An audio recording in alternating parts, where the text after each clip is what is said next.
Dad, can we take dessert home too? Wow, look at all the desserts. Which one would you like, Amir? The crystal chandeliers above the Mercer Foundation ballroom glowed like frozen stars, pouring gold across diamonds, champagne glasses, and designer gowns worth more than most people's yearly salaries. Every powerful name in New York had gathered beneath that ceiling tonight. Politicians, tech moguls, celebrities, old money families pretending they still controlled the city. And at the center of it all stood Kyle Donovan. Tall, sharp, wealthy, the self-made billionaire every business magazine loved to worship. But none of the applause around him could drown out the irritation clawing beneath his skin. Because Vivian was talking again. "Oh my God, Kyle, look at the flowers," she laughed loudly, gripping his arm possessively. "I told them white roses only." Last year's arrangement looked cheap. Kyle barely glanced at the centerpiece. His attention stayed fixed on the ballroom entrance. He didn't even know why. Something restless had been sitting in his chest all evening. A feeling he couldn't explain, like his life was seconds away from changing. Vivian noticed his silence immediately. "You're not listening to me." "I am. You haven't heard one word I said." Kyle forced a smile that fooled everybody except the woman standing beside him. Vivian Hart had mastered appearances years ago. Former runway model, socialite royalty, beautiful enough to stop conversations, cold enough to end them. She leaned closer, lowering her voice. "You better not embarrass me tonight." Kyle exhaled slowly.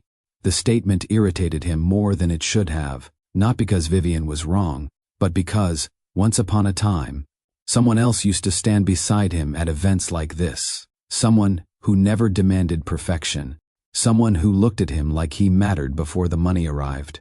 Before the headlines, before the billion-dollar empire, Zahra. The name crossed his mind so suddenly that his grip tightened around the champagne glass. 2 years, 2 whole years, since she disappeared from his life. No goodbye worth believing. No explanation that made sense.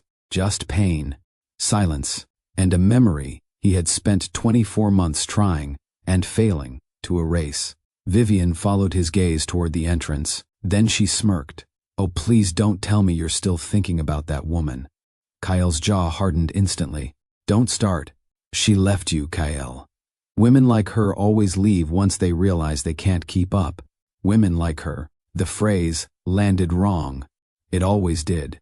Because Vivian had never understood Zara. Maybe she never wanted to. Zara wasn't born rich. Didn't come from old money. Didn't know which fork belonged to which course at elite dinners. She had worked double shifts while studying, helped her mother pay bills, took buses while Kyle was learning how to buy private jets. Yet somehow, she carried more dignity than half the people inside this ballroom combined. Kyle looked away from Vivian before his irritation became visible. The orchestra softened. Conversations shifted. Then suddenly, the ballroom doors opened.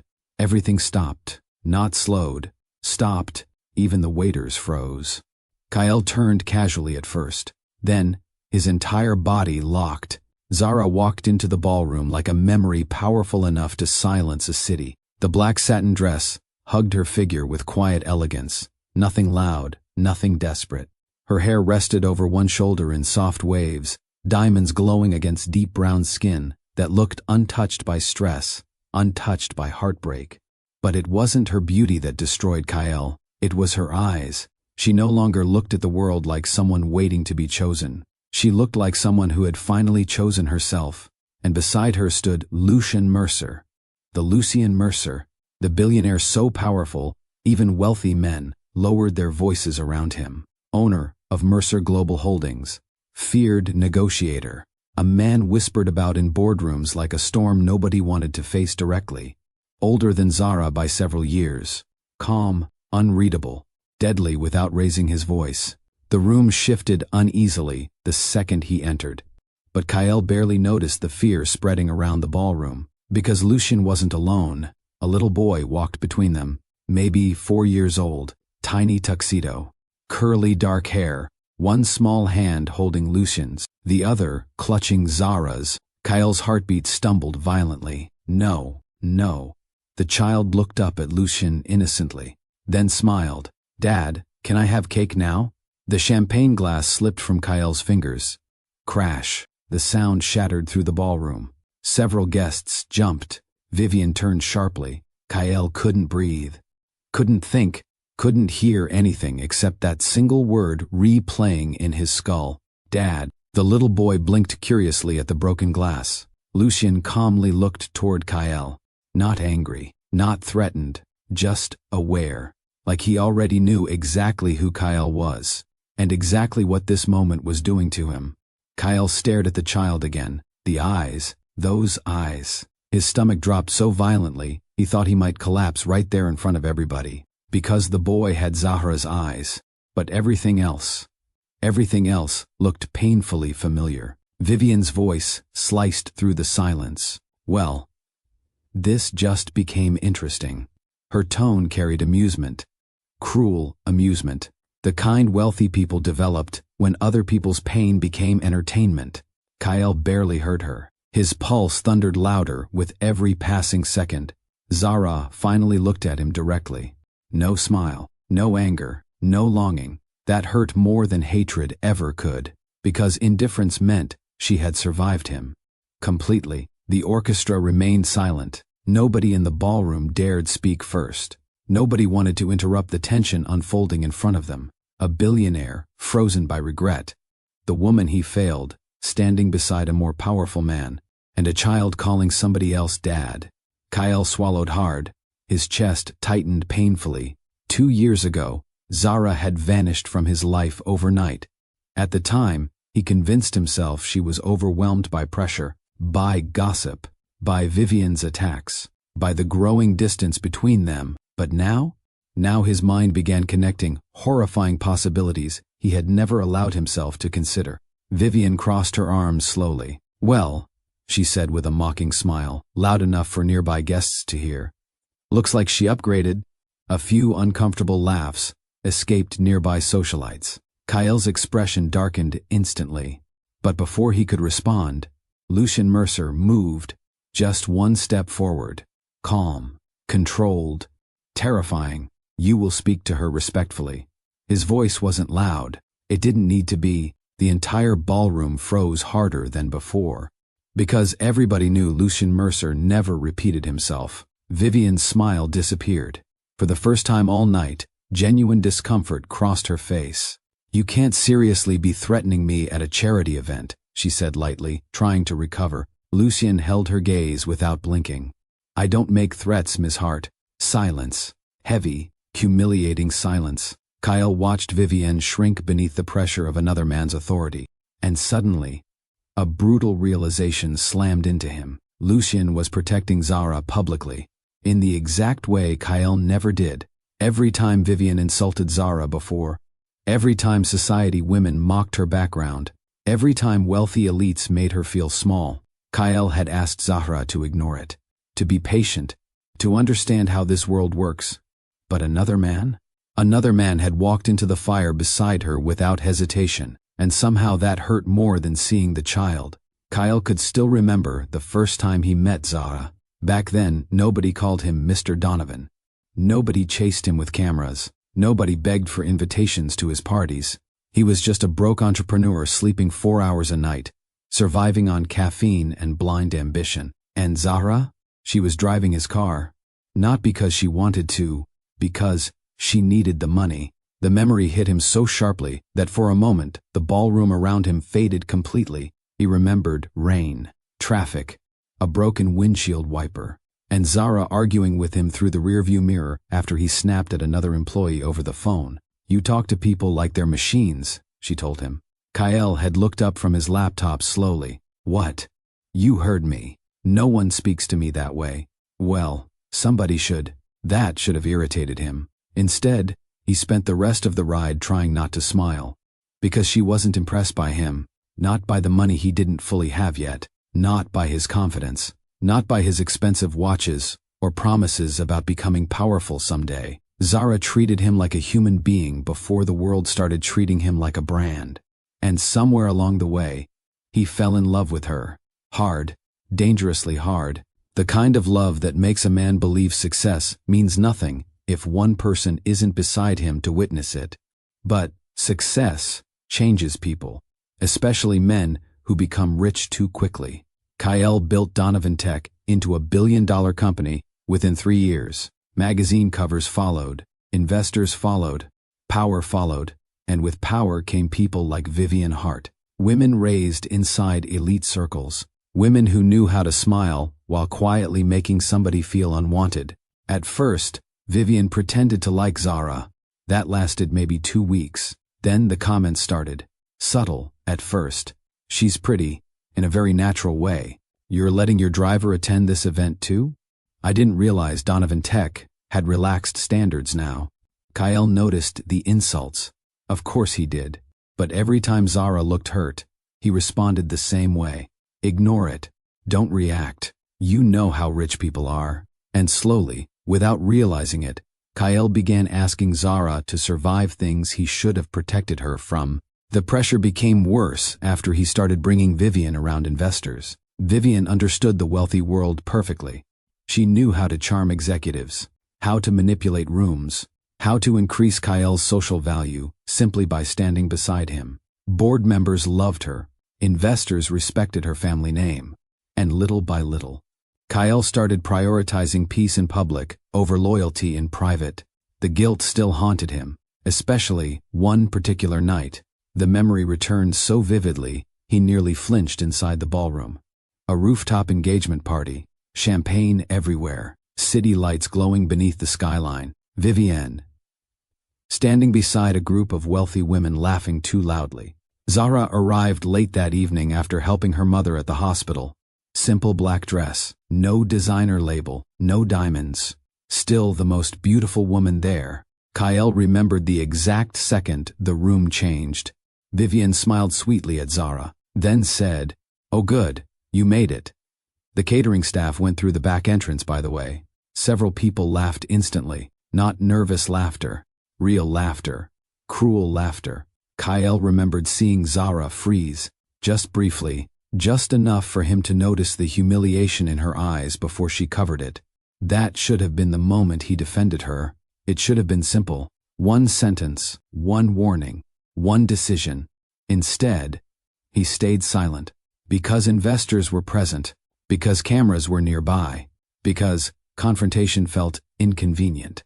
And that silence changed everything between them. The memory still poisoned him, especially the look Zara gave him later that night when they were finally alone. Not angry, not dramatic, just disappointed. "You let them reduce me to nothing," she whispered. Kyle tried to explain. "You know how these people are." "No, Kyle," she said softly. "I know how you are becoming."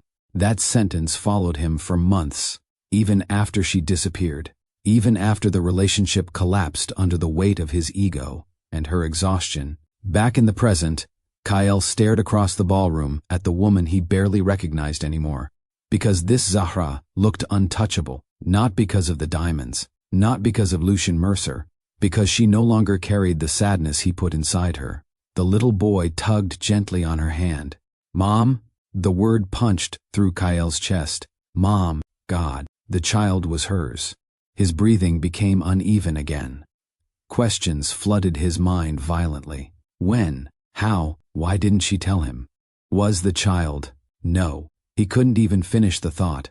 Vivian suddenly leaned closer toward Kyle, eyes narrowed as she studied Zara from across the ballroom. "She really does think she won," she muttered. Kyle's jaw tightened. "Stop talking." Vivian ignored him. "You know what's funny? Women like her always come back richer after finding some older billionaire willing to save them." Kyle turned slowly. "What did you just say?" Vivian blinked at the coldness in his voice. For the first time that evening, she looked uncertain. "You're upset with me now?" She scoffed, quietly. "After she walks in here showing off another man's child?" Kyle stared at her in disbelief. Another man's child. The words scraped against something deep inside him, because despite everything, despite the confusion, some instinct inside him refused to fully believe this story was what it appeared to be.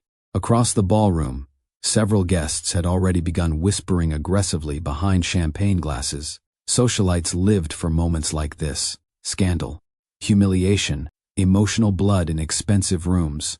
Kyle could practically hear the rumors forming in real time. That's the woman Kyle lost. Lucien Mercer stole her. She had a child immediately after disappearing. Kyle got replaced. The mighty billionaire finally lost. And maybe he deserved every second of it. Because nobody in that ballroom knew the full truth about Zara. Nobody knew she once worked 18-hour days while helping her sick mother survive chemotherapy. Nobody knew she skipped meals sometimes while Kyle obsessed over stock valuations. Nobody knew she loved him long before the private jets and penthouses arrived.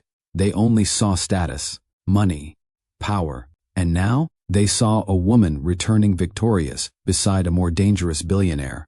The orchestra slowly resumed playing, though the tension remained suffocating. Lucien guided Zara calmly through the ballroom as executives greeted him carefully. No one ignored him. No one challenged him. The man carried authority so naturally, it barely looked human. Yet, what disturbed Kyle most was how gently Lucien treated Zara. His hand rested at the small of her back protectively. Not possessive, protective. Like he understood exactly how cruel rooms like this could become. Kyle looked away bitterly, because, once upon a time, that role belonged to him. A server passed carrying champagne. Kyle grabbed another glass immediately. Then another. His thoughts were becoming dangerous. The child laughed softly at something Lucien whispered. Kyle's chest tightened again. The little boy looked happy, safe, loved. And somehow that made Kyle feel worse. Because deep down, he had started realizing something horrifying. Another man had stepped into the life Kyle abandoned, and built the family he once promised Zara himself. Nobody approached Lucien Mercer casually. Not in business, not in public, not anywhere. Men with political power lowered their tone around him. Billionaires twice his age measured their words carefully before speaking. Even reporters avoided provoking him directly, because Lucien had a reputation for destroying careers without touching a microphone. And tonight, that same man stood beside Zara, like protecting her was the most natural thing in the world. Kyle hated how much that realization burned. Across the ballroom, Lucien accepted greetings with calm indifference, while Zara remained beside him, graceful and composed beneath the endless staring. Wealthy guests kept pretending not to watch them, but their curiosity poisoned the air. Everybody wanted answers. Where had Zara gone? Why was she with Lucien Mercer? Who was the child? And most importantly, what exactly happened between her and Kyle Donovan? Kyle could feel the judgment already shifting toward him. For years, people envied his life, his money, his influence. His beautiful relationships splashed across magazine covers. But tonight, he looked like a man standing outside his own future, watching somebody else live it better. Vivienne noticed it too, and she hated losing attention. She adjusted the diamond bracelet on her wrist before forcing a sharp smile. "You're making this far more dramatic than it needs to be." Kyle didn't answer. His eyes stayed locked on Zara. Vivienne followed his gaze again, irritation growing more visible. "What exactly are you staring at?" She moved on. Kyle finally looked at her. "No," he said quietly. "She survived." The words surprised even him. Vivienne laughed awkwardly. "Oh please, don't act guilty now. You didn't force her to leave." But Kyle remembered things differently. Not one dramatic explosion. Not one final screaming match. Just 1,000 small betrayals piling on top of each other, until Zara finally stopped believing she mattered to him. And maybe the worst part? He hadn't fully noticed it happening until she disappeared. One night she was still answering his calls. The next morning, her apartment was empty. No forwarding address, no goodbye worth understanding, only a short message. "I finally realized loving you was costing me myself." For months, Kyle convinced himself she would return. Then anger replaced denial. Then pride replaced anger. Then silence replaced everything. Until tonight. Now she stood 10 feet away, looking stronger than ever, while he felt like the one abandoned in ruins. A group of investors approached Lucien carefully near the center of the ballroom. Kyle recognized every single one of them. Men who once competed desperately for meetings with him. Now they stood around Lucian, like students seeking approval. Mercer Global's expansion into Europe was brilliant. One executive praised nervously. Lucian gave a small nod. Results matter more than praise. Short answer, cold answer. Yet, nobody dared look offended.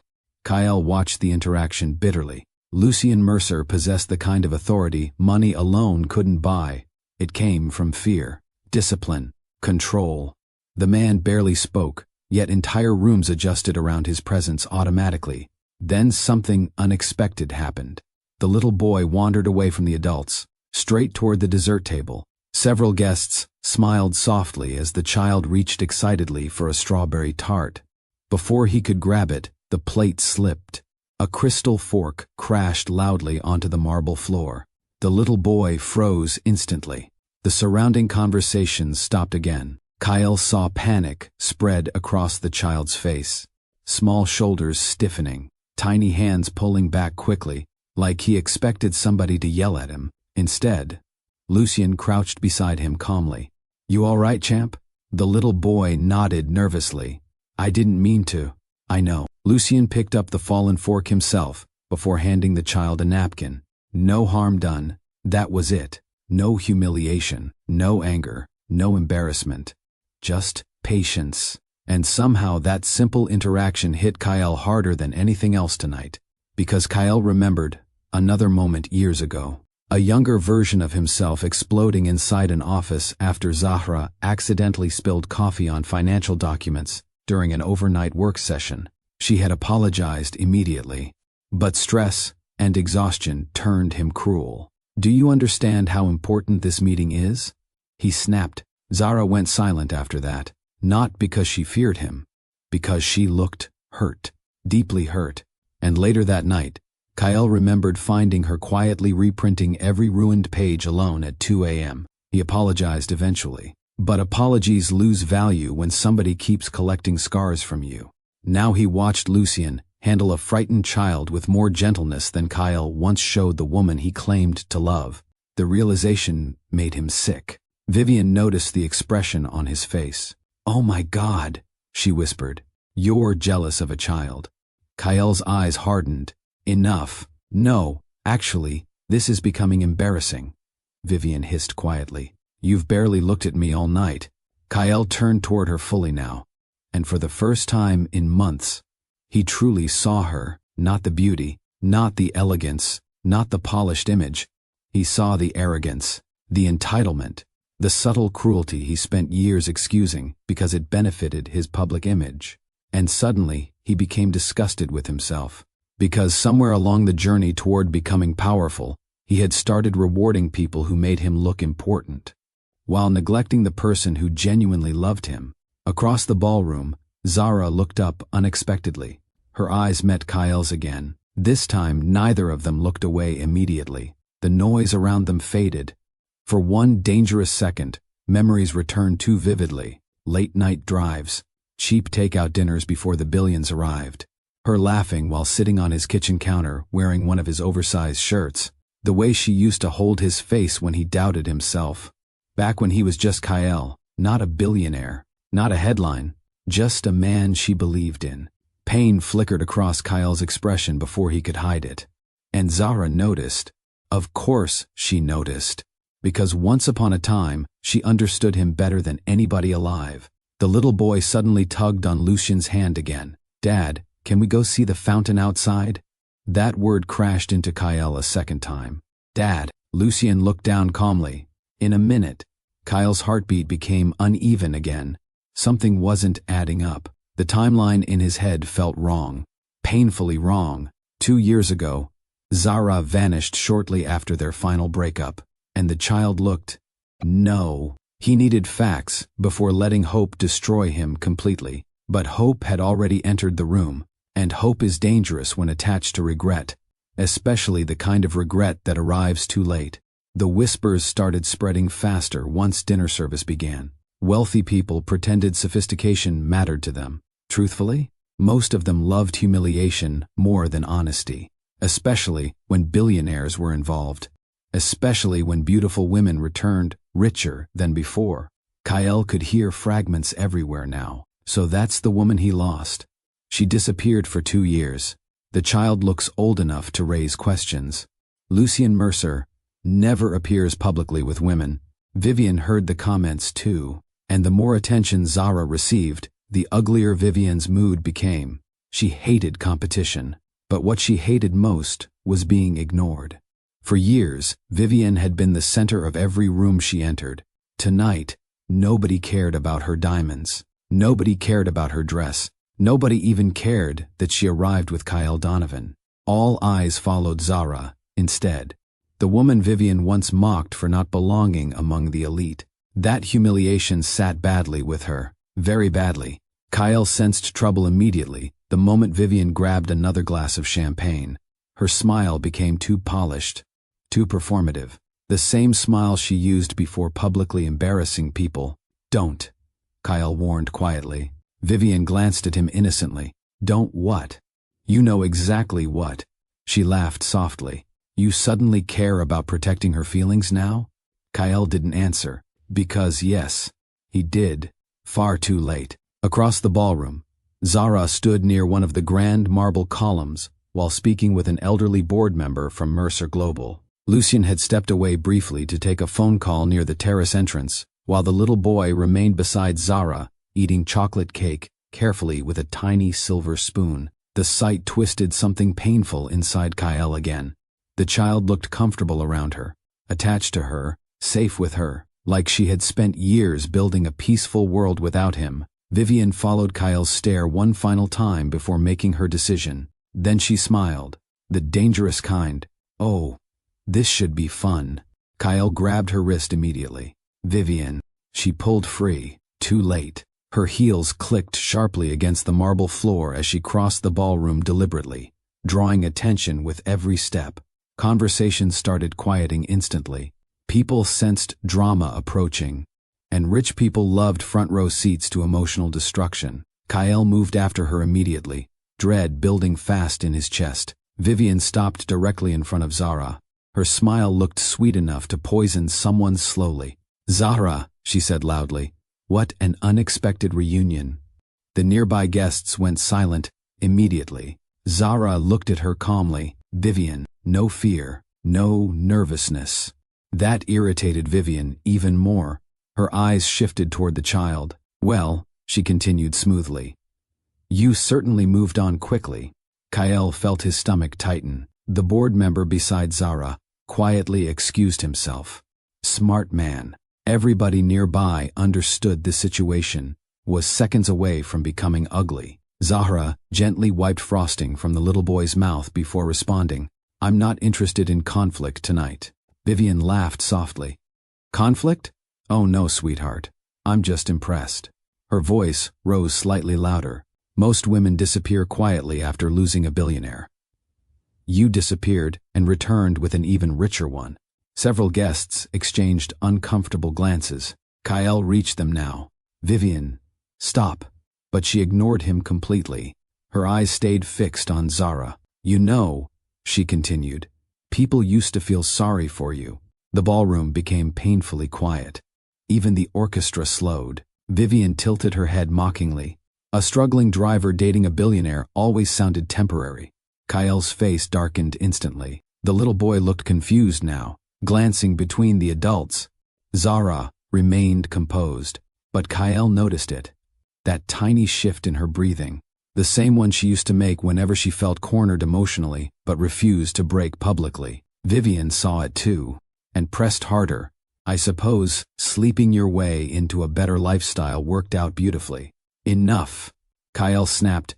Several people jumped, but the damage was already done. The insult hung in the ballroom like smoke, heavy, cruel, deliberate. Kyle looked at Zara desperately, ashamed before she even reacted, because suddenly he remembered every moment he failed to stop comments like this before, every time he chose silence over protection, every time he let powerful people reduce her humanity while expecting her to rise above it. But before Zara could speak, a calm voice entered the silence. You will speak to her respectfully. The entire ballroom froze. Lucien Mercer had returned, Nobody even noticed him approaching.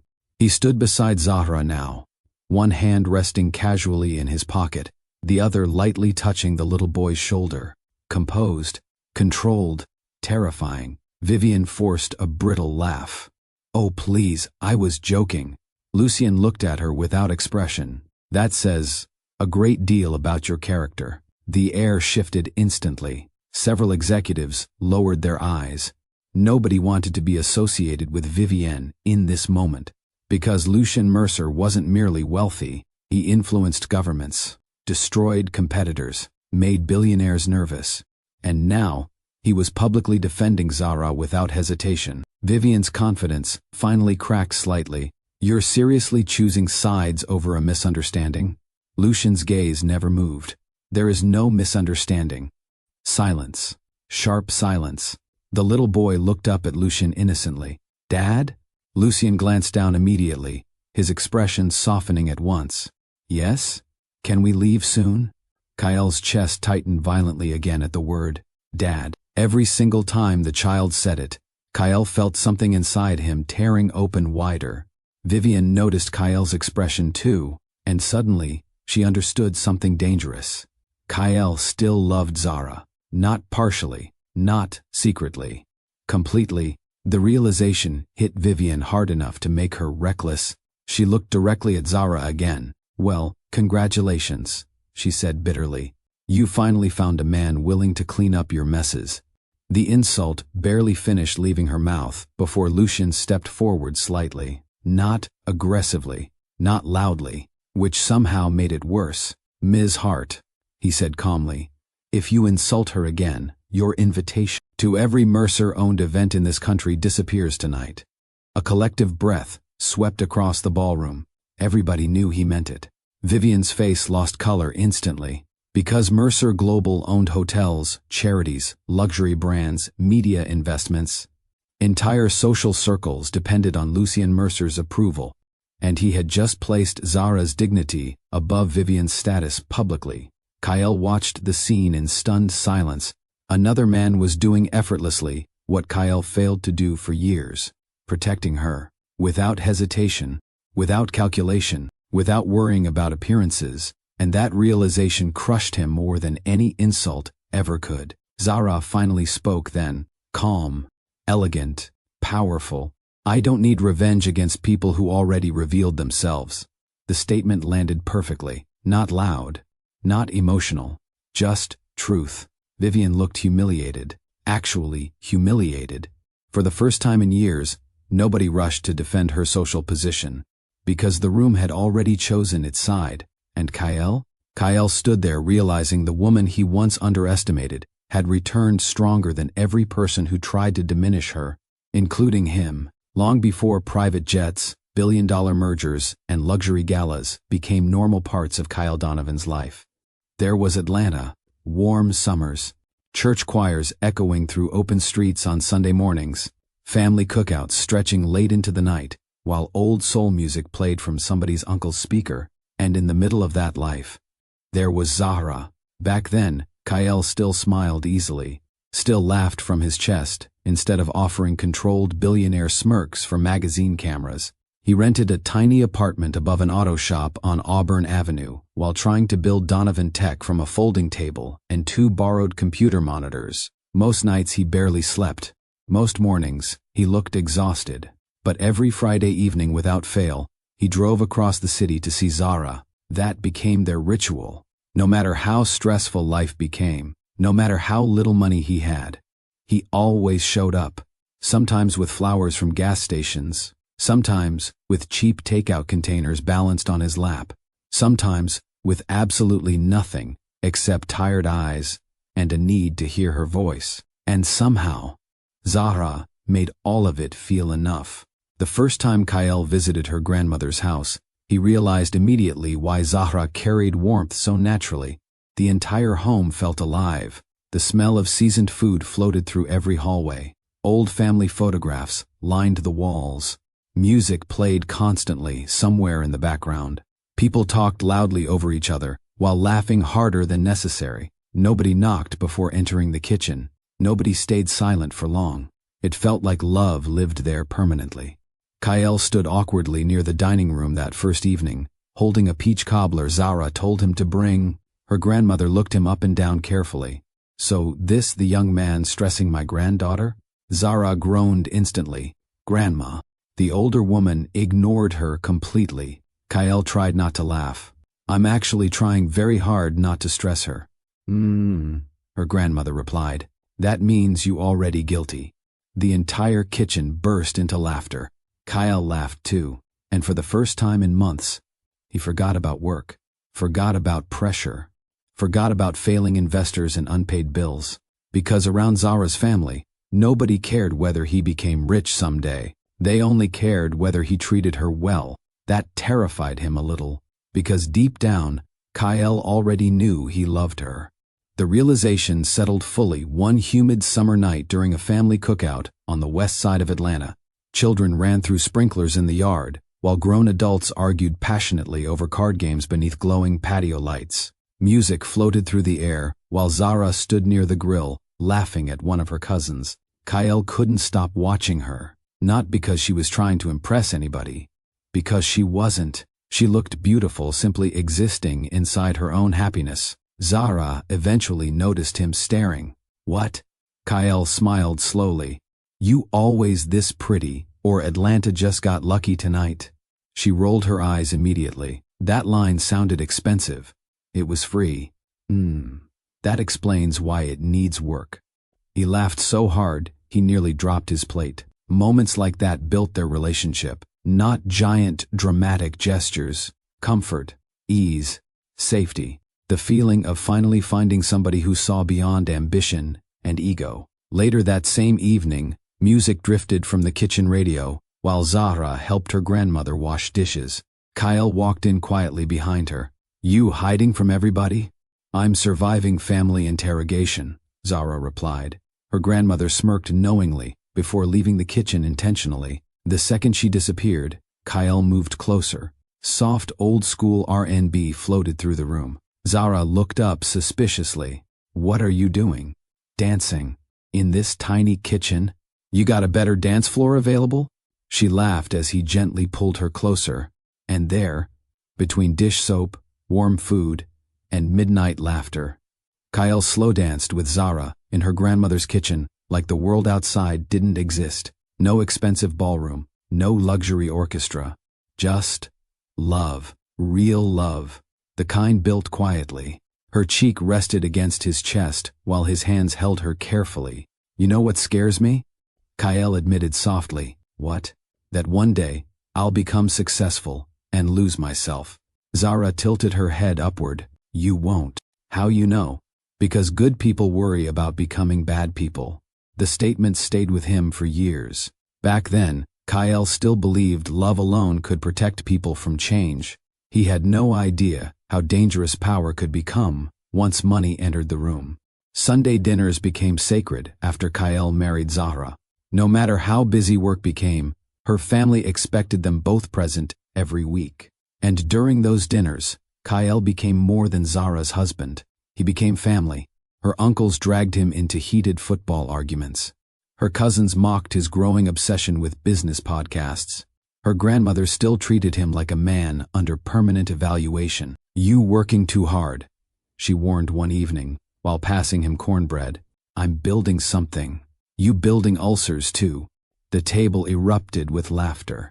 Zara leaned against Kyle smiling while he defended himself dramatically.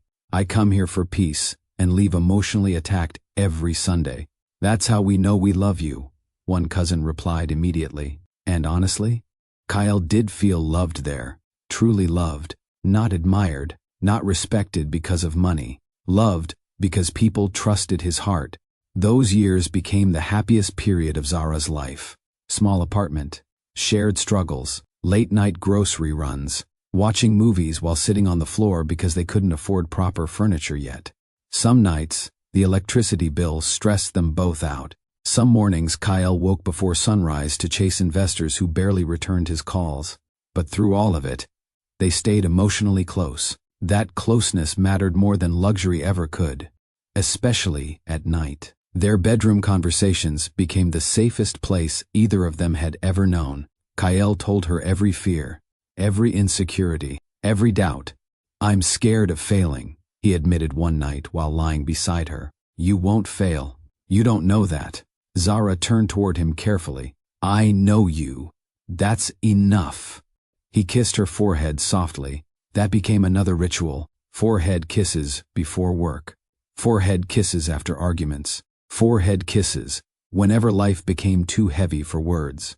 One rainy evening after a brutal investor meeting, Kyle came home exhausted beyond reason. His shoulders were tight with stress. His eyes looked drained.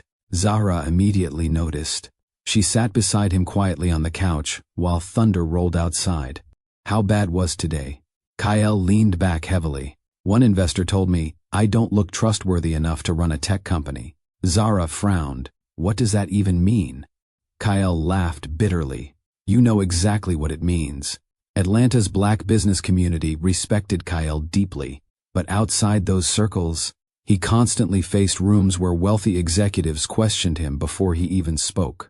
Too young, too ambitious, too black, too confident, too threatening. Zara reached for his hand gently.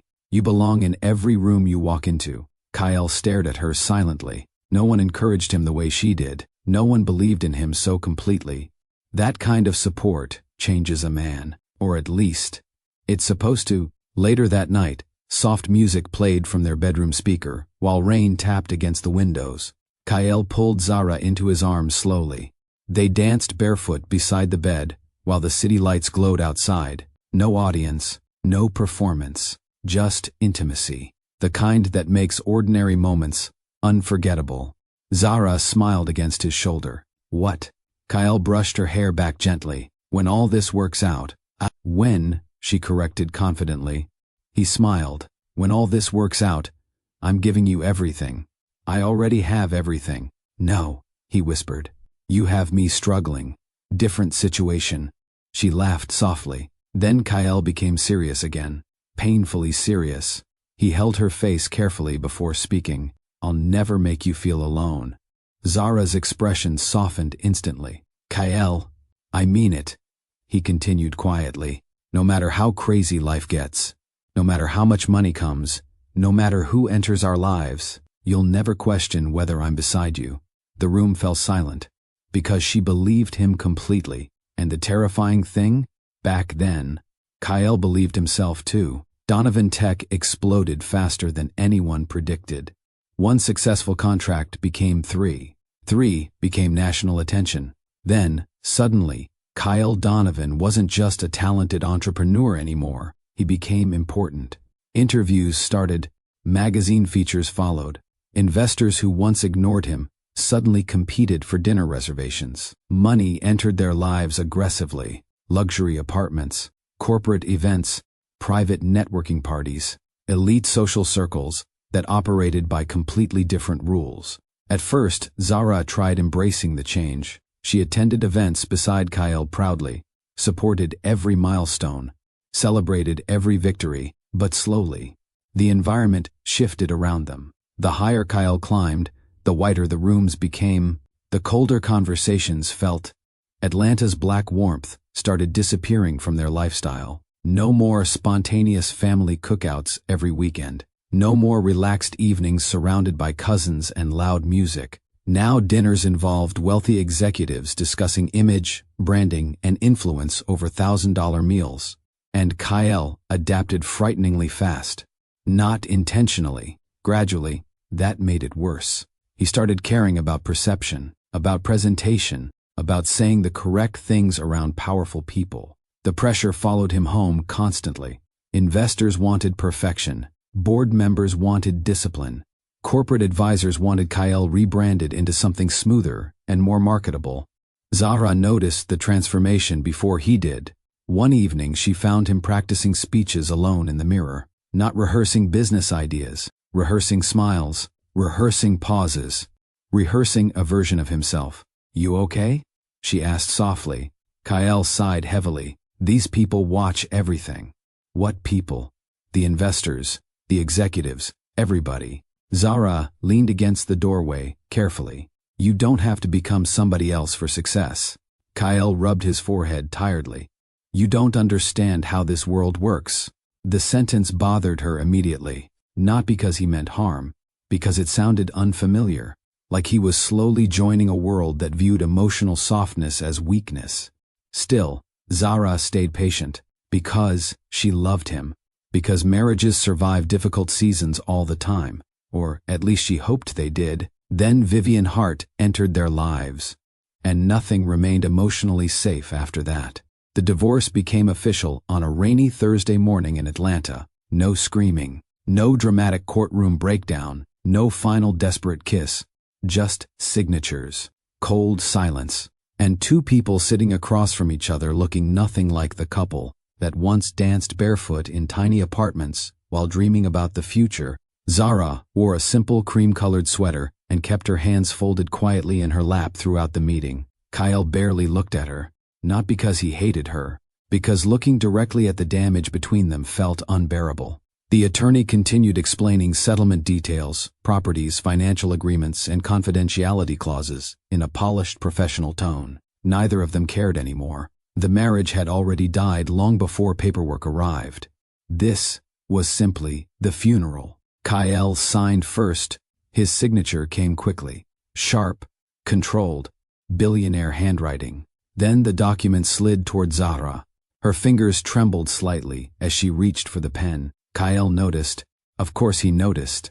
For one dangerous second, he almost spoke, almost stopped everything, almost asked her if they could still fix it. But pride sat heavier than love now, and pride destroys marriages quietly every day.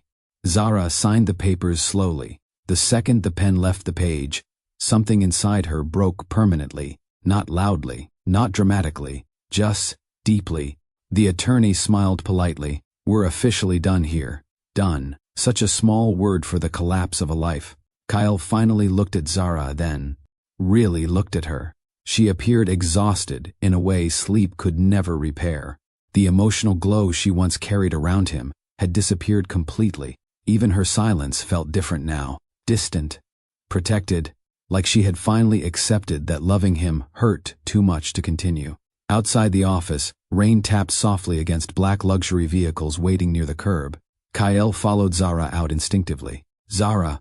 She paused without turning fully toward him. For several seconds, neither spoke. The city noise filled the silence between them. Kyle swallowed hard. You'll always be taken care of. The statement landed horribly. Even he realized it too late. Because Zara didn't need another financial promise. She once needed emotional protection, loyalty, partnership. And he failed her there first. She gave a small nod anyway. Goodbye, Kyle. No anger. No dramatic tears. That hurt him more than rage ever could. Then she walked away, quietly beneath the rain, while Kyle stood frozen outside the courthouse, watching his marriage disappear one final time. And for the first time since becoming wealthy, Kyle Donovan felt completely powerless. Zara moved out of the mansion 3 days later. Quietly, no press, no social media statements, no public bitterness, just boxes, suitcases, and the painful feeling of leaving behind years of memories that no longer felt safe to touch. The mansion itself looked beautiful as always. Massive windows, luxury artwork, designer furniture selected carefully by decorators, but none of it ever felt warm to Zara. Not the way her grandmother's kitchen once felt warm, not the way family cookouts felt warm. Money had filled the house beautifully, but emotionally, the place became lonely long before the divorce. She paused briefly near the staircase while movers carried the final boxes outside. Her eyes drifted toward the large living room where she once waited countless nights for Kyle to come home from investor dinners. Sometimes she stayed awake until 2 a.m., hoping for conversation, hoping he would notice her loneliness, hoping the man she married still existed beneath the businessman. Most nights he came home exhausted, distracted, or emotionally unavailable. Eventually, she stopped waiting near the windows, stopped asking questions, stopped fighting for attention that felt increasingly forced. Now the house stood silent around her, empty, like the marriage itself. Vivian entered the mansion before Zara finished leaving. That hurt more than Zara expected, not because Vivian officially replaced her. Emotionally, that replacement already happened months ago. What hurt was how easily life continued moving, without acknowledging her pain. Vivian smiled politely near the entrance. Too politely. "I hope you find happiness," she said softly. Zara stared at her for several long seconds, then replied calmly, "I hope one day you understand the damage people cause when they enjoy being chosen over someone else." Vivian's expression shifted slightly, because, deep down, she knew it was true. Zara walked out before hearing any response. The drive across Atlanta felt surreal. Every street carried memories. Restaurants where she and Kyle once shared cheap dinners before wealth arrived. Parks where they walked late at night, planning futures they never reached together. The church where they got married, surrounded by family applause and gospel music. All of it felt painfully distant now. By the time she reached her grandmother's neighborhood, word had already spread. Family members waited outside before she even parked. Her aunt hugged her first, then cousins, then neighbors, who practically raised her alongside relatives. Nobody asked invasive questions immediately. Nobody forced explanations. They simply welcomed her home. And after months of emotional isolation inside wealthy circles, that kindness nearly shattered her completely. Her grandmother pulled her into a long embrace near the porch. "You come inside," she whispered gently. "You don't carry heartbreak alone in this family." That sentence finally broke Zara emotionally. Tears came hard, not graceful tears, not movie tears, real grief. The kind stored inside somebody for too long. Her grandmother held her through all of it, and for the first time in months, Zara stopped pretending she was okay. Healing began slowly, not through luxury vacations, not through revenge, through community, through faith, through women who understood heartbreak deeply enough to recognize it without explanation. The church mothers noticed Zara's pain immediately the first Sunday she returned to service. Black churches had a way of seeing emotional wounds before people spoke them aloud. Older women hugged her tighter than usual, touched her shoulder gently while passing by, placed food into her hands even when she insisted she wasn't hungry. One woman whispered softly during fellowship, "Baby, surviving disappointment doesn't make you weak." Another said, "God removes people sometimes because staying would destroy you." Those words stayed with Zara all week. Sunday mornings slowly became important again. The gospel choir, the warmth, the familiarity, the sense that maybe her life wasn't over simply because her marriage ended. After service, groups of older women gathered around her in prayer circles. No judgment, no gossip, only support. One elderly woman held Zara's hand tightly and prayed, "Lord, rebuild every place heartbreak tried to empty inside her." Zara cried quietly through the prayer, because deep down, she still felt abandoned, not only by Kyle, by the future she imagined with him. At night, she slept in her childhood bedroom again, the same room covered with old photographs and memories untouched by wealth. Some evenings her cousins filled the house with music and loud conversations just to distract her from sadness. Other nights her grandmother sat beside her brushing oil gently through her hair while speaking softly about survival. "Men with power forget love needs attention too," her grandmother said one evening. Zara rested quietly against her shoulder. "I keep asking myself what I did wrong." "Baby," her grandmother replied carefully, "sometimes people don't lose you because you failed. Sometimes they lose you because they stopped valuing what they had." That perspective changed something inside Zara slowly. Not enough to erase the pain, but enough to help her breathe again. Then life changed completely. The nausea started early one morning. At first, Zara blamed stress, then exhaustion, then emotional burnout. But after the third straight day of dizziness, her cousin insisted she visit a clinic. Zara almost didn't go. Part of her feared hearing bad news. Another part simply felt emotionally tired of life changing without permission.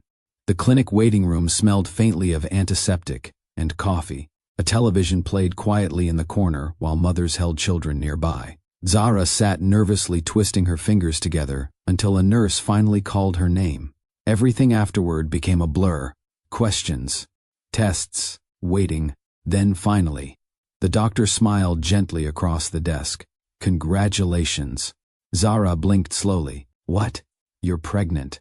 The room disappeared around her. Pregnant. Her chest tightened instantly. Her mind flooded with Kyle, the marriage, the divorce, the loneliness. The final weeks before everything collapsed. Tears filled her eyes before she could stop them. The doctor's expression softened immediately. Are you okay? Zara laughed weakly through tears. I don't know. Because truthfully, she didn't. Part of her heart shattered all over again. Another part awakened instantly. A child, her child, a living piece of love that once existed before wealth poisoned everything. The drive home became emotional chaos. Fear, hope, confusion, grief, joy. Everything collided violently inside her chest. By the time she reached home, she sat in the parked car crying silently for nearly 15 minutes. Her grandmother eventually opened the passenger door gently. What happened? Zara looked up slowly, then whispered, I'm pregnant. The older woman froze, then immediately pulled Zara into her arms. And suddenly, both women were crying together inside the car. Not because the situation was easy, because life had placed something precious inside heartbreak. For several weeks, Zara planned to tell Kyle about the baby. She truly did. No matter how broken their marriage became, he deserved to know he was going to be a father. But before she could contact him, dangerous rumors started spreading around Atlanta's business circles. Donovan Tech was under attack. Not publicly yet. Quietly, competitors, accusing executives of corruption, threats from powerful investors, whispers about lawsuits, internal betrayal, business sabotage. Kyle's company had grown so aggressively that enemies were beginning to surface everywhere. One night, Zara overheard two men discussing Donovan Tech outside a restaurant while picking up takeout. They're coming after Donovan hard. He crossed dangerous people. They'll destroy anybody connected to him. The conversation chilled her immediately. And once fear entered her mind, it refused to leave. What if the child became vulnerable because of Kyle's enemies? What if wealthy rivals used family against him? What if public scandals dragged her baby into danger before birth? The anxiety consumed her slowly. Meanwhile, Atlanta society created its own version of events. People believed Zara collapsed emotionally after the divorce. Some assumed she ran away ashamed. Others claimed she couldn't survive losing Kyle's lifestyle. Nobody knew the truth. Nobody knew she spent nights terrified about protecting her unborn child. Eventually, Zara made the hardest decision of her life. She disappeared quietly. New phone number, private relocation, minimal contact outside trusted family members. Even Kyle couldn't find her afterward. And though the city viewed her disappearance as emotional weakness, viewers now knew the truth. Zahra didn't run away because she was broken. She vanished because motherhood awakened something stronger than heartbreak. Protection. 3 years after disappearing from Atlanta, Zahra lived quietly outside Charleston under a different surname, not because she wanted a new identity, because peace required distance. Her son Amir had just turned 3 that winter. He had Zahra's eyes, Kyle's smile, and a laugh powerful enough to soften the hardest parts of her day. Life remained difficult financially, but stable emotionally. Zahra worked long hours managing inventory for a small home decor warehouse, while her elderly neighbor watched Amir during late shifts. The apartment was tiny, the furniture mismatched. Some nights exhaustion pressed so heavily against her chest that she fell asleep still wearing work clothes. But every sacrifice felt worth it whenever Amir curled against her side at bedtime whispering, "Love you, Mommy." That single sentence carried her through everything. Then came the storm. Rain hammered Charleston violently that evening, while thunder shook the roads hard enough to rattle windows. Zahra gripped the steering wheel tightly as her old sedan sputtered along a nearly empty highway outside the city. Amir sat strapped into the back seat, clutching a stuffed dinosaur while half asleep. "Mommy." "Yeah, baby? I don't like storms." "I know," she whispered gently. "We almost home." Then the car jerked violently. A horrible grinding sound erupted beneath the hood. Smoke followed immediately. Oh no. The vehicle rolled unevenly toward the roadside before dying completely. Rain slammed harder against the windshield. Zara tried the ignition twice. Nothing. Her pulse quickened. Her phone battery sat at 3%. No nearby gas station, no traffic, only darkness and rain. Amir's small voice trembled from the back seat. "Mommy, it's okay," she lied softly. But fear had already entered her chest. She stepped outside beneath the downpour, trying to inspect the engine despite barely understanding cars. Cold rain soaked through her sweater instantly. Steam rose from beneath the hood. The storm swallowed the road around her. Then headlights appeared, large headlights, black SUVs. 3 of them. They moved smoothly through the rain before stopping several feet ahead of her broken car. Zara froze immediately. The first SUV door opened. 2 security men stepped out first. Tall, professional, alert. Not police, not ordinary bodyguards either. The second vehicle door opened slowly afterward. And then he appeared, Lucien Mercer. Even in the rain, power surrounded him naturally. Tall frame, dark overcoat, controlled expression, the kind of face newspapers described with words like ruthless and untouchable. Zara recognized him instantly from business magazines. Everybody did. Lucien Mercer rarely appeared publicly, but when he did, entire industries paid attention. He glanced once at the smoking engine, then toward Zara. His eyes settled briefly on how soaked and exhausted she looked. "Your car overheated," he said calmly. Not rude, not overly friendly, just factual. Zara nodded carefully. "I'll figure it out."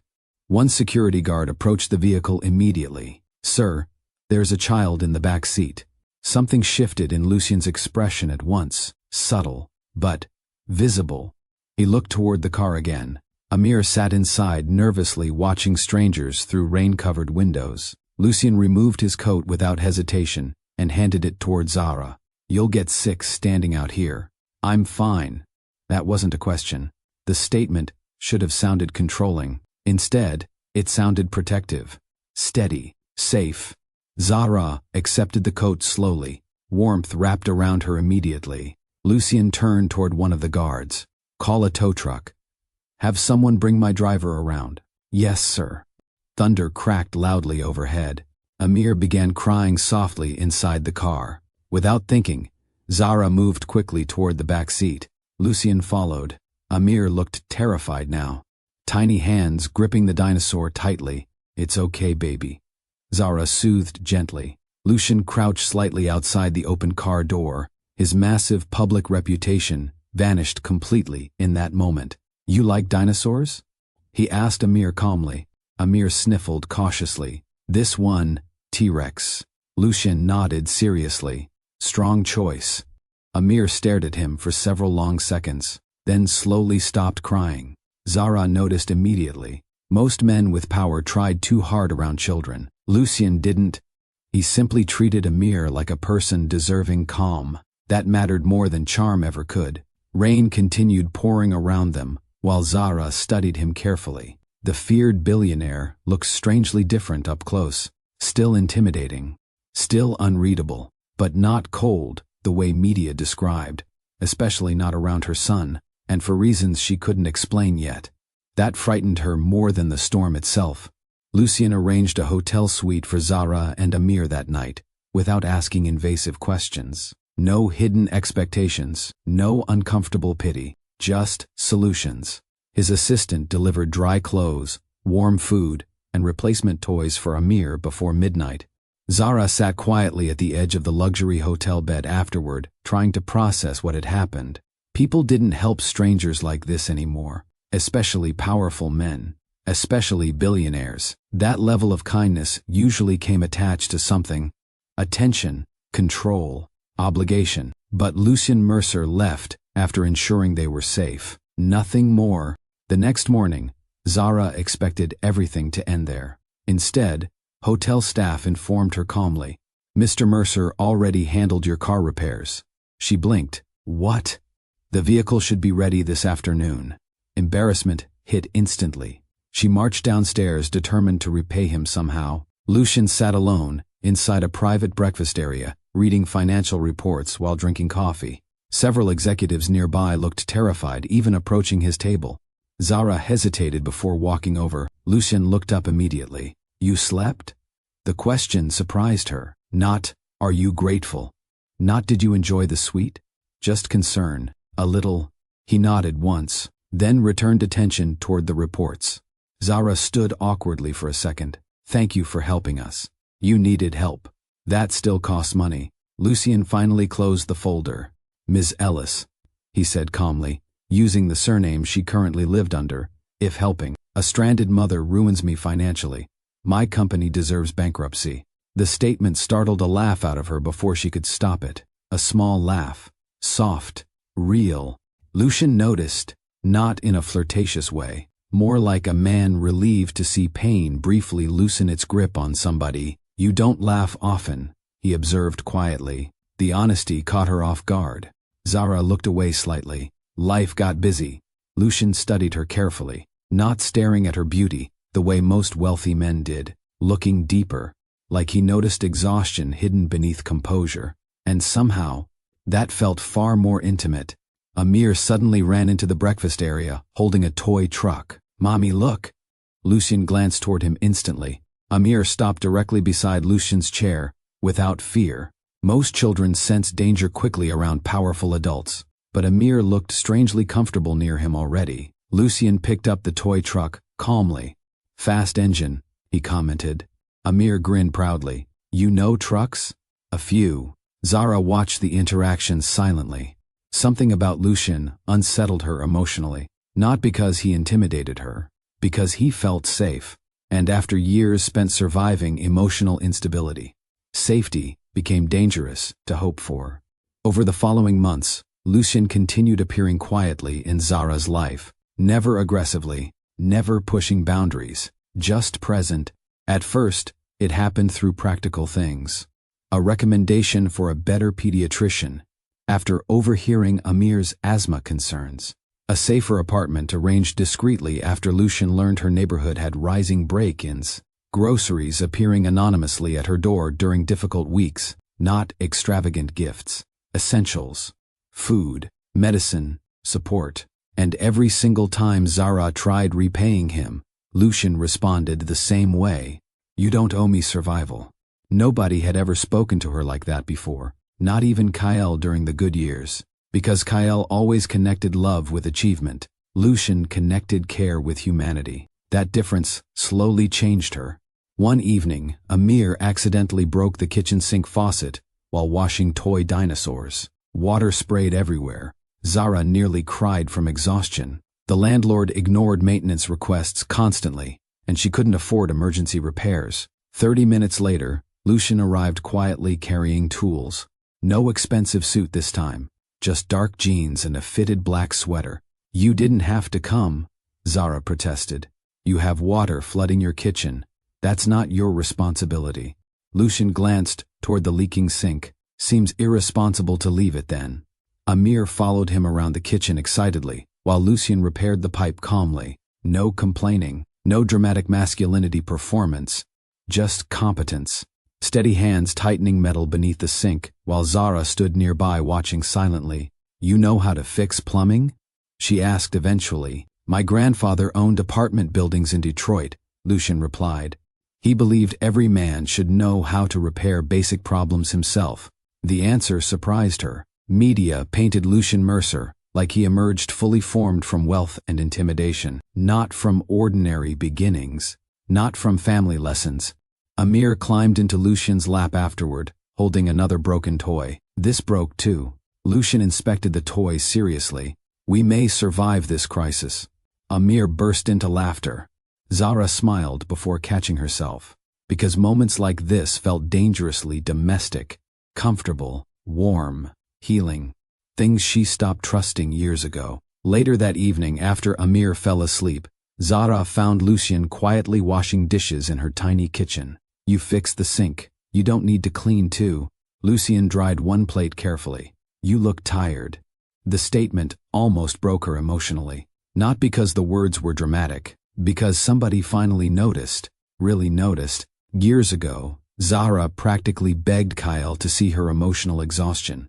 Lucien recognized it naturally, without requiring performance. That mattered deeply, more deeply than expensive romance ever could. And for the first time since her divorce, Zara began wondering whether healing might actually be possible. Section 7. Falling in love again. Lucien never rushed her. That became the foundation of everything. No pressure, no emotional games, no possessiveness disguised as passion. He simply remained consistent. And consistency felt foreign after surviving emotional abandonment. Months passed before Lucien even held Zara's hand intentionally. The moment happened quietly after Amir's preschool recital. Parents crowded the school auditorium, while children ran excitedly between chairs afterward. Amir had spent the entire performance searching for Zara in the audience proudly. But afterward, he ran directly toward Lucien too. "Did you see me?" Lucien crouched slightly. "You were the best speaker there. I forgot one line. You kept going anyway. That matters more." Amir beamed. Zara watched them together with unexpected emotion tightening inside her chest. Because Lucien showed up. Every time. School events, doctor appointments, birthday dinners. Small moments most powerful men considered beneath them. Lucien treated those moments seriously, like family deserved attention instead of leftovers.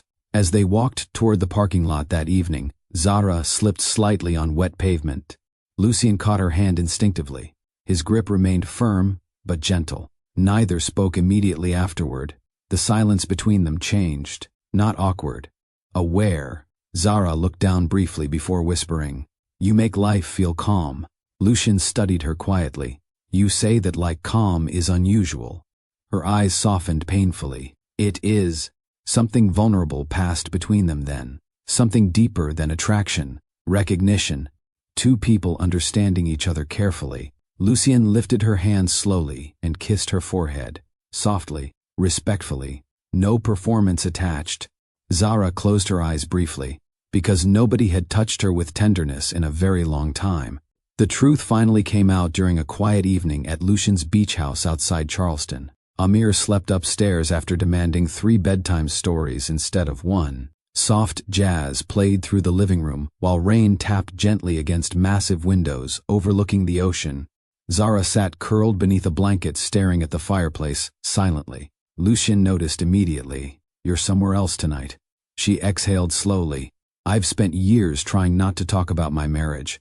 Lucien remained quiet, waiting, not forcing. That patience gave her courage. So finally, Zara told him everything. The early love, the tiny apartment, the promises, the emotional neglect. Vivian, the loneliness, the humiliation. The moment Kyle said, "I can't keep carrying your emotions." Her voice cracked slightly while repeating it. Lucien's expression hardened subtly, not judgment toward her, toward the pain she endured. Zara stared into the fire quietly. "I kept blaming myself for not being enough." Lucien leaned forward slowly. "He left you emotionally long before he left physically."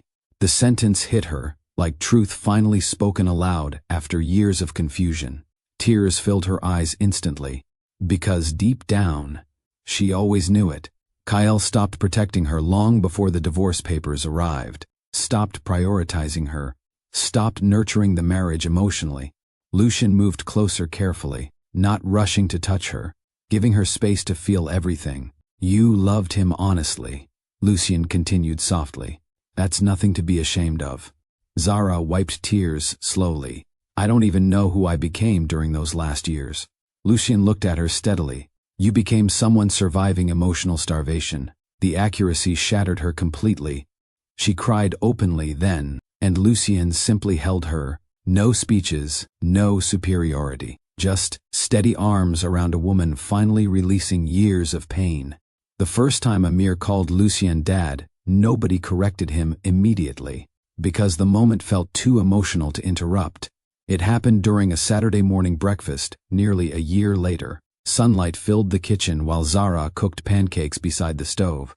Amir sat at the counter, coloring superheroes, while Lucien reviewed emails nearby.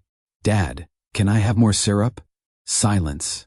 Complete silence. Amir looked up innocently. Lucien froze slightly. Zara's heart stopped. The little boy blinked in confusion. "What?"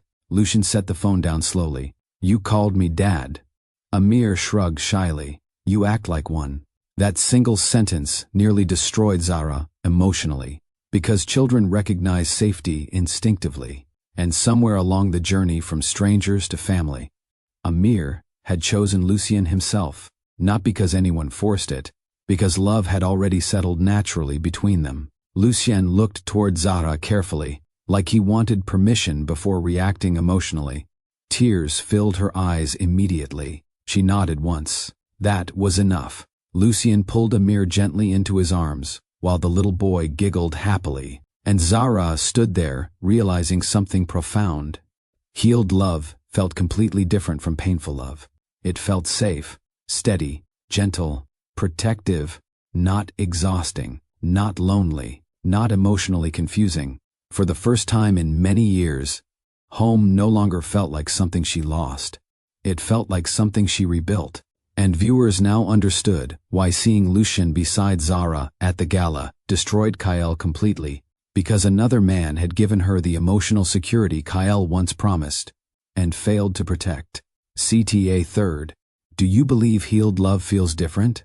Can another person truly help rebuild a broken heart after emotional betrayal? Atlanta looked different after 5 years away. Not physically, emotionally. The skyline still glowed proudly at night. Traffic still crawled endlessly through downtown. Music still floated from lounges and rooftop restaurants after dark. But, for Zahra, this city carried memories heavy enough to change her breathing. Lucien noticed the tension immediately the moment their private SUV crossed into Buckhead. His hand rested calmly over hers, not forcing conversation, just grounding her. You don't have to attend tonight, he said quietly. Zara stared through the tinted window toward familiar streets. Yes, I do. Lucien studied her profile carefully. This wasn't merely a charity gala for Zara. It was confrontation. With her past, with humiliation, with the woman she used to be before emotional neglect nearly erased her confidence. The invitation arrived 2 months earlier from the Mercer Foundation, after Lucien accepted a partnership deal involving several Atlanta business organizations. Initially, Zara planned to stay home in Charleston with Amir. But something inside her shifted after reading the event location, the same hotel ballroom district where she once spent entire nights feeling invisible beside Kyle. The same social circles that once whispered about her background while pretending sophistication. For years, Atlanta represented heartbreak. Now, she wanted it to witness her healing. Amir sat between them in the back seat wearing a tiny black tuxedo while kicking his feet excitedly. Are there desserts there? Lucien nodded seriously. An unreasonable amount. Amir gasped dramatically. Zara laughed softly despite her nerves. Lucien glanced toward her immediately. There she is. What? That laugh. Haven't heard it all day. She shook her head, smiling faintly. You noticed too much. That's my job. Years ago, Kyle missed emotional shifts constantly. Lucien noticed them instinctively. That difference still affected her deeply. The SUV stopped outside the hotel entrance moments later. Cameras flashed instantly. Security moved carefully around the entrance, while wealthy guests climbed marble steps beneath enormous chandeliers. Atlanta's elite had gathered again. Politicians, athletes, executives, socialites. And somewhere inside that ballroom, Kyle Donovan. Zahra's heartbeat became uneven for the first time all evening. Lucien noticed immediately. Without speaking, he stepped out first before extending his hand toward her calmly.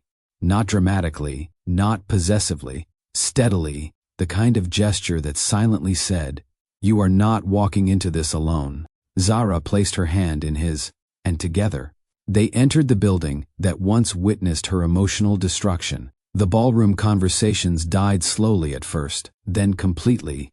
One by one, heads turned toward the entrance, and suddenly Atlanta's elite forgot how to breathe normally. Zara walked beside Lucien Mercer, with quiet elegance that couldn't be manufactured by money alone. The black gown flowed against her figure beautifully, rich satin catching gold chandelier light with every graceful step she took. Her dark skin glowed warmly beneath the ballroom lights. Diamond earrings framed soft curls resting over one shoulder.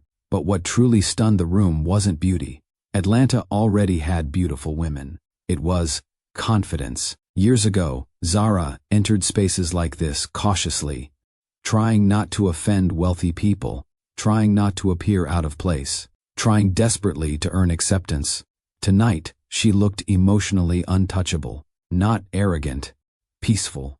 And peace intimidates people who once benefited from your insecurity. Lucien walked beside her in a perfectly tailored black tuxedo, calm authority radiating from him naturally. Conversations shifted immediately around his presence. Men who once ignored Zara now straightened nervously. Women who once whispered about her now watched in stunned silence. Then came Amir. The little boy walked confidently between them, holding Lucien's hand while staring around the ballroom curiously. And that image destroyed people emotionally. Because they looked like a family, a real one, not performative, not cold, warm, connected, complete. Across the ballroom, Kyle Donovan looked up from his champagne glass, and his world stopped moving. For a second, he genuinely thought exhaustion was playing tricks on him. Because the woman entering the ballroom looked nothing like the emotionally drained version of Zara burned into his memory, this Zara looked alive again. The realization hit him brutally. Another man restored what Kyle helped destroy. Vivian followed his gaze slowly. Then her expression tightened instantly. "Well," she muttered sharply, "this should be entertaining." But Kyle barely heard her. His attention stayed locked completely on Zara. Memories crashed into him violently. Her dancing in her grandmother's kitchen, late-night talks in their first apartment, the promise he once whispered, "I'll never make you feel alone." God, he failed her so completely. Lucien guided Zara through the ballroom carefully, while executives approached with visible respect. No one treated her like an outsider now. No one questioned whether she belonged.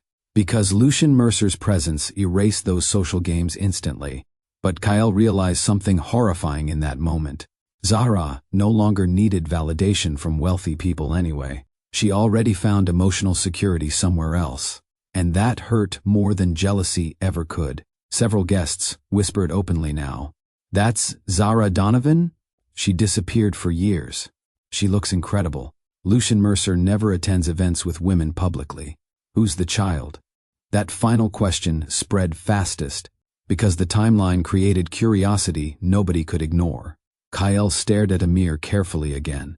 The little boy's smile looked painfully familiar. Too familiar. His chest tightened harder. Vivian noticed, and suddenly she understood something dangerous. Kyle wasn't merely shocked. He was emotionally collapsing. Throughout the evening, Kyle couldn't stop watching them. Every interaction felt like punishment. Lucien pulling out Zara's chair naturally before dinner. Amir leaning comfortably against Lucien during conversations. The small protective gestures. The calm communication. The emotional attentiveness. Kyle recognized every single thing because years ago, he used to behave that way too. Before success hardened him. Before ego became louder than intimacy. A charity speaker addressed the ballroom, while Kyle barely absorbed a single word. His focus remained fixed across the room, where Zara smiled softly at something Lucien whispered near her ear. Not fake smiling, not social smiling. Real happiness. Kyle hadn't seen that expression on her face in years. Vivian leaned toward him irritably. "You're being obvious." Kyle ignored her. "She's putting on a performance," Vivian continued bitterly. "Women always do this after breakups." Kyle turned slowly. "No," he said quietly. "Zara never performed happiness. That's real." The statement landed harder than he intended. Vivian stared at him coldly afterward, because now she knew something she spent years avoiding. Kyle never truly stopped loving Zara. Across the ballroom, Lucien noticed Kyle staring. Unlike most men, Lucien didn't react possessively. He simply observed, calm, measured, dangerously intelligent. "Do you want to leave?" he asked Zara quietly. She followed his gaze toward Kyle briefly. Pain flickered across her expression, for only a second before disappearing. "No," she answered honestly. "I'm tired of running from rooms." Lucien nodded once. That answer clearly pleased him, not because she stayed for him, because she chose herself. That distinction mattered. One older woman from Atlanta's social scene approached Zara nervously near the dessert tables. Years ago, she barely acknowledged her existence. Tonight, her smile looked painfully polite. "You look wonderful, Zara." "Thank you. We were all so worried when you disappeared." Lie. Everybody gossiped instead. Zara smiled gracefully anyway. "I needed peace more than attention." The woman shifted awkwardly. Lucien stepped beside Zara then, instantly ending the uncomfortable interaction without saying anything harsh. That level of emotional awareness stunned Kyle watching from across the room. Lucien protected her dignity instinctively. Not only during major moments, during small moments too. That was the difference. And deep down, Kyle finally understood something devastating. A relationship rarely dies from one giant betrayal. It dies from repeated moments where somebody stops feeling emotionally safe. Dinner service ended shortly before midnight. The ballroom atmosphere softened slightly afterward as music resumed and guests spread across dance floors and lounge areas. For a brief moment, Kyle considered leaving quietly, because every second inside this room felt emotionally unbearable now. Then he heard it. One word, one innocent word that shattered whatever emotional control he still had left. "Dad?" Kyle froze instantly. Amir stood beside Lucien near the ballroom fountain, holding a slice of chocolate cake carefully in both hands. Several nearby guests looked over automatically. Lucien crouched slightly. "Yeah, champ? Can we take dessert home too?" Lucien smiled faintly. "That depends how much cake you're planning to smuggle." Amir giggled loudly, and Kyle internally broke apart, not because the child called another man dad, because the word sounded natural, comfortable, loved. There was no hesitation in it, no confusion, only trust. Kyle's chest tightened so violently, he struggled breathing normally. His mind replayed memories viciously. Zara once begging him emotionally to prioritize their marriage. Her crying quietly in bathrooms after social humiliation. The night she whispered, "You stopped protecting me." And now, another man became the emotional shelter she once begged Kyle to be. Vivian noticed his expression immediately. For the first time all evening, genuine concern crossed her face. "Kyle." He stepped away from her without answering. His hands trembled slightly around the champagne glass. Across the ballroom, Zara looked toward him instinctively. And suddenly their eyes met again. No hatred existed there now. That somehow hurt more. Because Zara no longer looked emotionally attached to his approval. She looked healed. And healed people stop waiting for apologies they no longer need. Kyle realized then that he hadn't simply lost a marriage. He lost the best parts of himself alongside it. The man who slow danced in kitchens. The man who once valued emotional connection over public image. The man who promised never to make Zara feel alone. Lucien Mercer didn't steal Zara from him. Kyle abandoned her emotionally first, and another man simply loved her properly afterward. That truth became impossible to escape now, especially while watching Amir laugh beside Lucien, like he had finally found the stable father figure every child deserves. Kyle lowered his eyes slowly, because deep down, he knew he deserved every ounce of regret destroying him tonight. Section 9. Public Defense and Final Humiliation.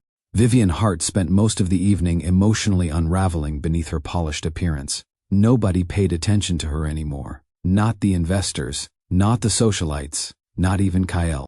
Every conversation eventually circled back toward Zara and Lucien. The woman once mocked for not fitting elite society had returned, looking happier than everybody judging her. That reality poisoned Vivian's mood with every passing minute, especially because deep down, she recognized the truth too. Zahra won emotionally, not through revenge. Through healing, Vivian spotted several women complimenting Zara near the ballroom terrace, and finally snapped internally. She approached with a sharp smile already prepared. "You certainly know how to make an entrance." Zara turned calmly. "Good evening, Vivian." The politeness irritated Vivian further. No insecurity, no visible bitterness, just composure. Lucien stood nearby speaking with executives, while still monitoring the interaction quietly. Vivian crossed her arms lightly. "I have to admit," She continued loudly enough for surrounding guests to hear. Your transformation is impressive. Several conversations nearby slowed immediately. Danger entered the air. You disappeared looking heartbroken, Vivian added. Now suddenly, you return with one of the richest men in America. Zahra remained calm. I returned because I was invited. Vivian laughed softly. Of course.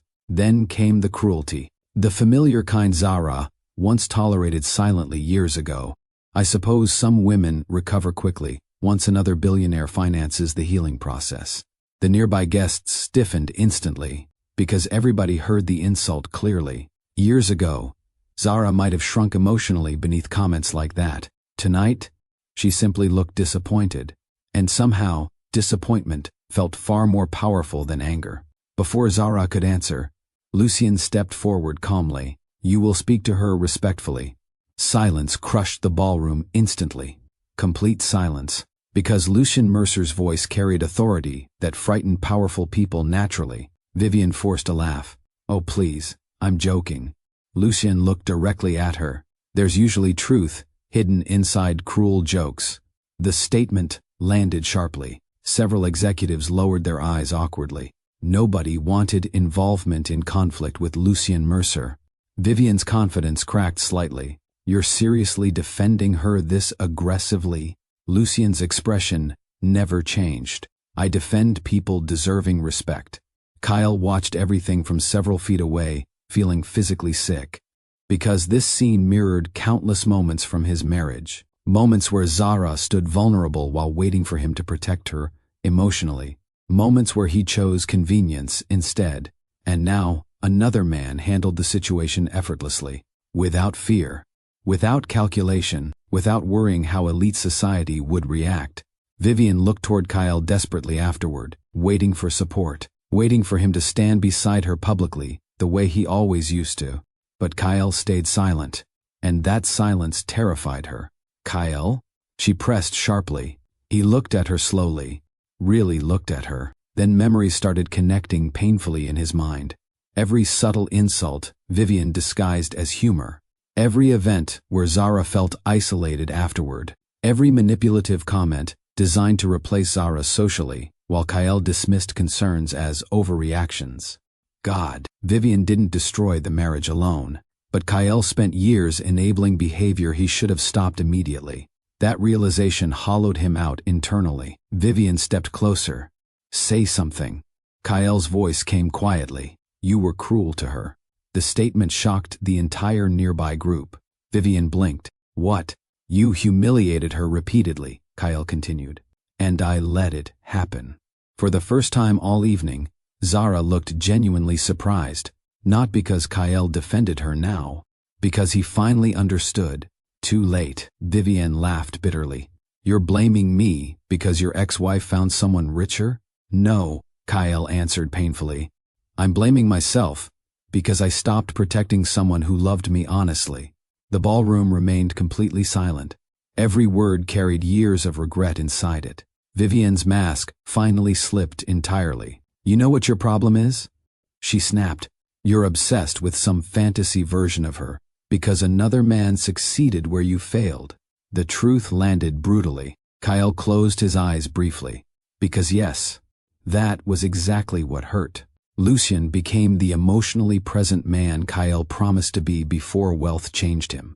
And watching that reality publicly destroyed his pride completely. Meanwhile, Zahra stood quietly beside Lucien, realizing something important too.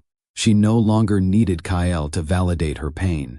Healing already gave her closure. Lucien glanced toward her softly. You all right? Zahra nodded. And this time, she truly meant it. Because the woman standing in this ballroom tonight no longer resembled the lonely wife begging for emotional attention years ago. She rebuilt herself, protected her child, learned peace again, and found love that felt safe instead of exhausting. Meanwhile, Kyle Donovan finally understood the real cost of trading emotional intimacy for status, ego, and public image. He lost the one person who loved him before the world did. 3 weeks after the Atlanta Gala, life became quieter again. But emotionally, everything had changed. News from the charity event spread aggressively through social circles, business blogs, and celebrity gossip pages. Most headlines focused on Lucien Mercer publicly defending Zara. Others focused on Kyle Donovan's visible emotional reaction throughout the evening. And privately, Kyle himself had changed too. For the first time in years, he stopped hiding behind work, stopped drowning regret inside endless meetings and business expansion, because after seeing Zara healed, he finally understood something painful. Love cannot survive where emotional safety disappears. No amount of money replaces tenderness. No public success repairs private neglect. And no ego is worth losing someone who loved you honestly. Kyle ended things with Vivian less than a week after the gala. Not dramatically, not cruelly, simply, honestly. This relationship made me lose parts of myself I used to respect, he admitted quietly. Vivian laughed bitterly through tears. So now, you want to become a good man again? Kyle lowered his eyes briefly. No, he answered. I'm trying to become an honest one. For once, he stopped blaming everyone else for the collapse of his marriage. Stopped pretending emotional abandonment happened accidentally. He accepted the truth fully now. Zara didn't leave because she stopped loving him.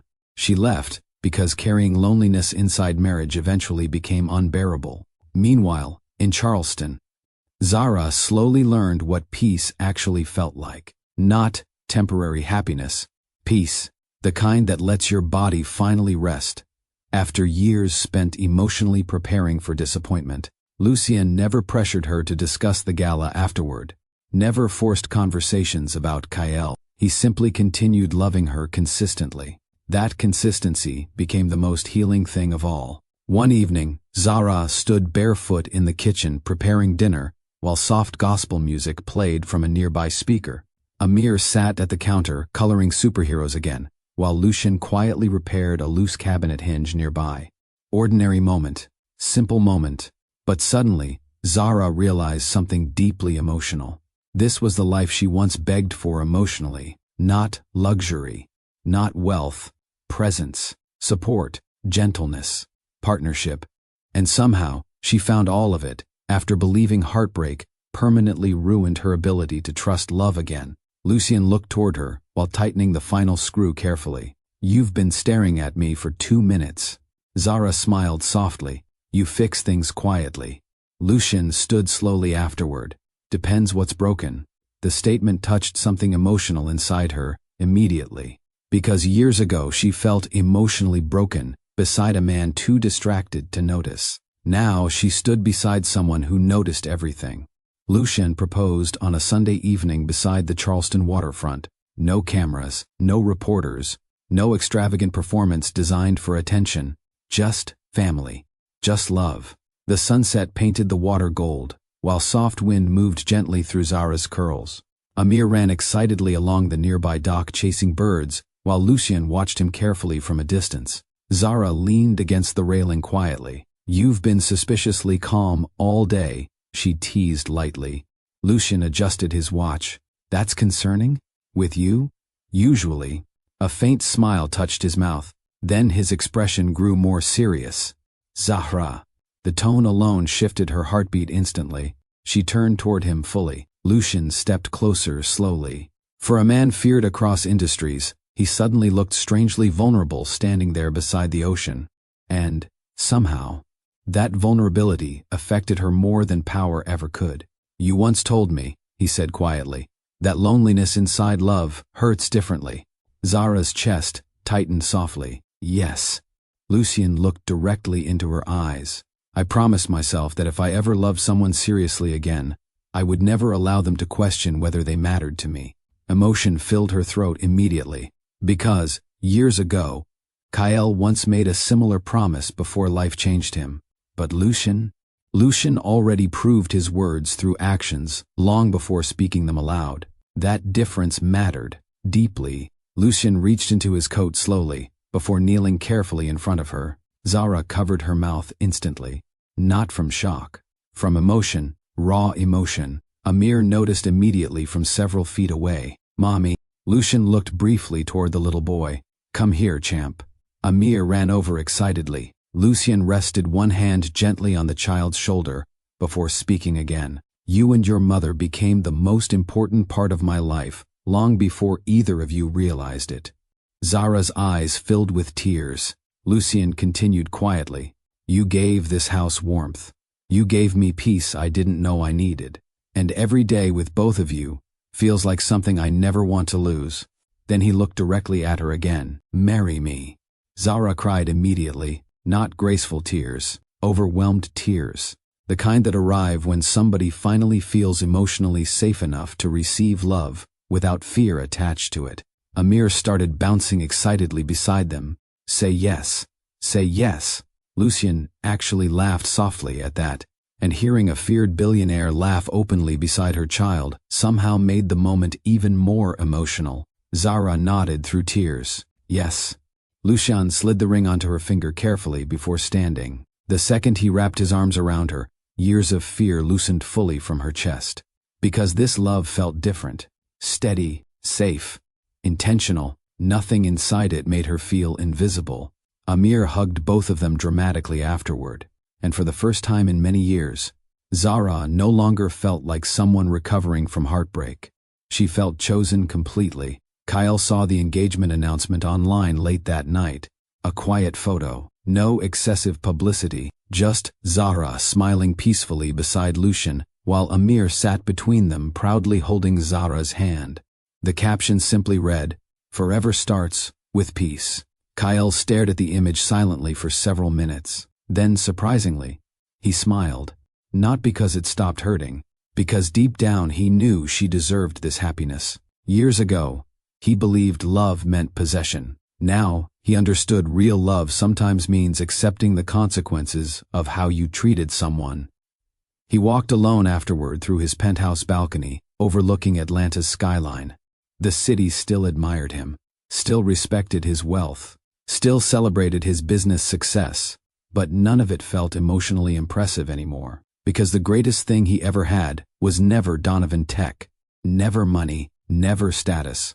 It was the woman who believed in him before success arrived, and he failed to protect that love properly. Kyle thought about Zara's grandmother often now, especially one sentence she once told him during Sunday dinner years ago. People reveal their hearts through how they care for others when life becomes difficult. Back then, Kyle thought ambition mattered most. Now he understood emotional presence mattered more. He finally accepted the truth completely. Lucien Mercer didn't win because he was richer. He won because he protected Zara emotionally, in ways Kyle stopped doing. And somewhere inside that painful realization, Kyle found growth too, not redemption. Growth. Because regret means nothing if it never changes the person carrying it. He picked up his phone slowly afterward, then typed a simple message to Zara for the first time in years. I'm sorry for every moment I made you feel alone. No excuses attached, no manipulation, no attempt to interfere with her future, just honesty. Zara read the message hours later, while resting beside Lucien after Amir fell asleep. She stared at the screen quietly, then finally placed the phone down peacefully, not angry, not emotional, just finished carrying the weight of old pain. Lucien noticed her expression immediately. You okay? Zara looked toward the man beside her, the man who rebuilt safety around her gently, the man who loved her son naturally, the man who protected her dignity without making her beg for it. And suddenly she realized something beautiful. Healing doesn't erase scars. It simply stops the scars from controlling your future. She rested her head against Lucien's chest softly. Yes, she whispered honestly, I really am. Outside, rain tapped gently against the windows while the house remained warm and peaceful around them. No loneliness, no emotional begging, no fear of abandonment, just calm. The kind of calm Zara once prayed for quietly during the darkest period of her life. And now, she finally had it. Not because revenge healed her. Love did. The right kind. The kind that protects instead of neglects. The kind that notices pain instead of dismissing it. The kind that makes somebody feel emotionally safe enough to rest fully beside another human being. And for female viewers especially, that ending carried deep emotional truth. A good woman is difficult to replace once she stops begging to be valued. Sometimes the greatest loss a person experiences is realizing too late that they were once loved genuinely. What lesson did this story teach you the most? Do you believe Kyle deserved forgiveness after emotionally neglecting Zara for so long? And do you think healed love truly feels different from painful love? Share your thoughts in the comments, because this story carries powerful lessons about emotional protection, loyalty, healing, and self-worth. And if this story touched your heart, don't forget to like, subscribe, and turn on notifications for more emotional storytelling journeys filled with love, betrayal, healing, and unforgettable endings.